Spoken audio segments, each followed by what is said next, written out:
मैं नासिर अली हूँ, लाहौर से शराफत भाई के पास आया हूँ। ये आईबीएस का इलाज करते हैं। तो तकरीबन मैं 2.5 साल से मैं ये इलाज करवा रहा हूँ। बड़े डॉक्टरों के पास जा चुका हूँ, मगर मुझे अभी तक कोई अफाका नहीं हुआ।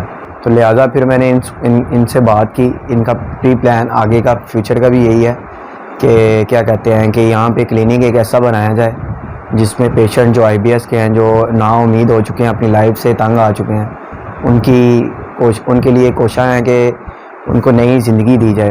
तो मैं इधर तकरीबन 5 दिन से यहाँ इनके पास रुका हुआ हूँ। इन्होंने मुझे हर किस्म की फ़ैसिलिटी दी है और अब मैं काफ़ी बेहतर हूँ आगे से माशाल्लाह।